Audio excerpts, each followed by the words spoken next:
This was one of those Shabbats. Let me try again. Have you ever written a sermon where when you just felt at the very last minute something else you should talk about? Has that happened to you too? It has. Thank God. You know, this is one of those times. And as I was driving over to the synagogue, there was something that just kept coming out, and it's from the Torah portion, and it's not at all what I had planned, and yet it's kind of pulling at me. So now I'm going to have it pull at you too. We have this incredible text that is supposed to be a source of inspiration, and we also see things where we could be easily disappointed in our ancestors. And I'm okay with that. My kids will be disappointed in me. I'm saving up for therapy. It's just part of the deal. And when we look at these ancestors, even Jacob, and we are often referred to as the house of Jacob. Jacob's name is changed to Israel. And so, of course, we're the people of Israel. All of these terms, and we see Jacob as this incredible patriarch, Yaakov Avinu, patriarch, Jacob our father. And when we look at the text, at least in the beginning of our introduction to him, he really acts like a heel. And that's what Yaakov is. It's really, in the essence, is that heel. And I'm still okay with that. Because if I look at a big picture of Jacob, I see this incredible transformation where he becomes a God wrestler, right? He becomes Yisrael, the one that wrestles with God.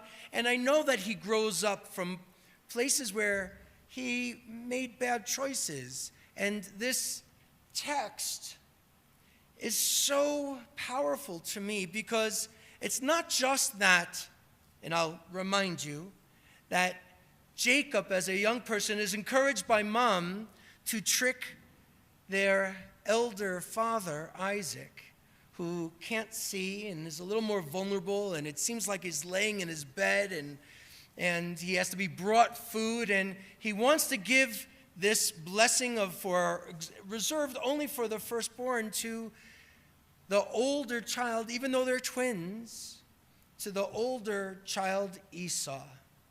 And Jewish tradition paints Esau as this villain. Esau is a guy that's a scoundrel. Esau is somebody who is frowned upon on some level because he goes out hunting for sport, and he's supposed to be this avid outdoors person, and that might be appealing to some of you folks in Boulder, but we're not really trained to have much sympathy for Esau or empathy. Even in rabbinic literature, Esau, in Hebrew, Esav, is code for Rome, meaning an oppressor. So Esau is really, in Jewish tradition, kind of this really negative human entity. But if you look at this text, Isaac gives Jacob, pretending to be Esau, this extraordinary blessing, this amazing blessing. And then Esau comes in expecting to get this blessing. And he learns that his own brother tricked him. Tricked his father, and there was nothing left. And what does the text say? Baracheni gamani avi, which is sort of like, don't you have a blessing for me? Where's my blessing? And my heart breaks. Didn't used to. I just kind of skipped over that part. Because I was always told that Esau is kind of the scoundrel. And Jacob maybe made a bad decision, but it's going to work out in the end because he has this transformation. But Esau makes this plea to his father, where's my blessing? don't you have a blessing for me? And I think the Torah text it's so brilliant because we are trained to be antagonistic to Esau, and the Torah is saying, nope, you need some empathy.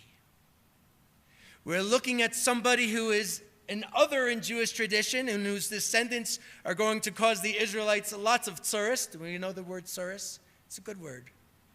Troubles, hardships, right? And still, we're supposed to have a tender heart for Esau.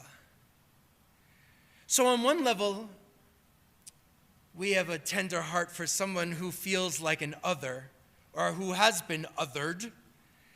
And I know that we often will talk about different kinds of folks who are feeling marginalized, but, I think we do that because, if we're honest, each and every one of us has felt like an other at some point in our lives.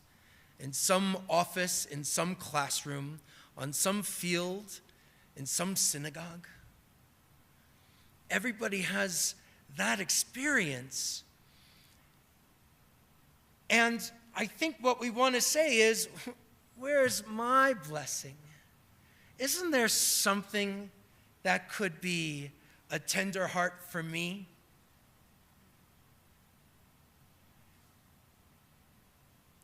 I used to feel so confidently about what to do as a rabbi when I was younger, when I had reason not to know anything. And now it's so much more complicated. Where's my blessing? Who have we left out? Whether it's from a synagogue tent, or it's going to be from my dinner table, or it's going to be from my golf something. I don't golf, so I don't know how to finish that sentence. What can it be? Where have we left somebody else who kind of deep inside is just saying, don't you have a blessing for me too? I think I'm feeling that because, as I mentioned for a version of a Misha Berach, that there are all of these people who are in the hospital, and we have congregants who are being sent home. They can't stay there when they need a hospital. And because more of us, certainly in this community, are getting vaccinated, some things are returning to some level of closer to normalcy, and it's almost as if this stuff is just becoming our next normal, and we can leave it behind. But somebody, friends, is crying out to us, don't you have a blessing for me? And I know that's complicated. So, who are they? Who are they?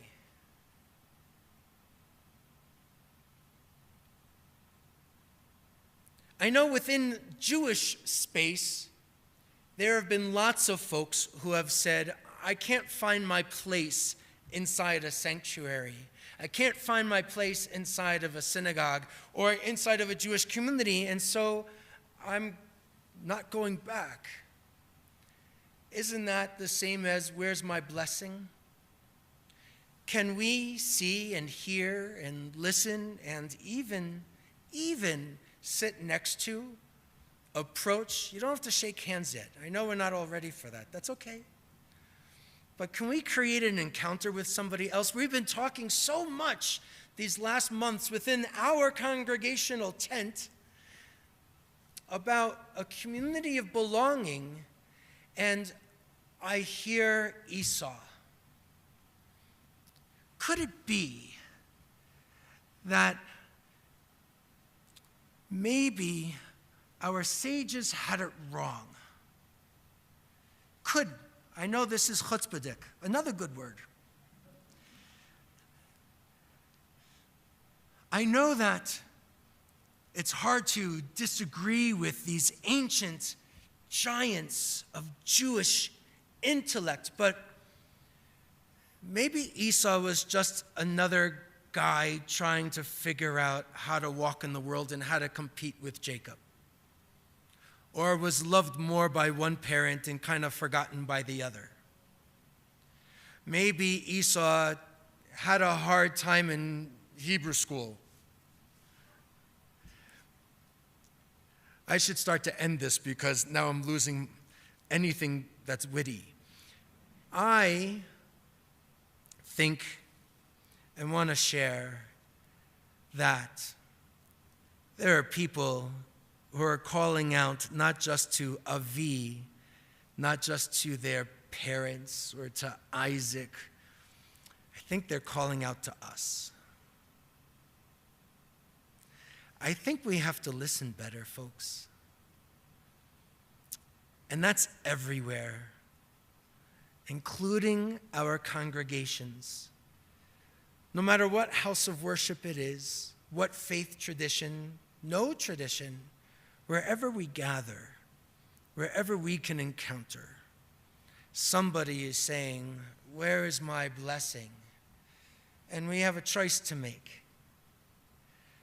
And I hope it can be a sweet and gentle one. Back to the Siddur. Aleinu l'shabeach, 586.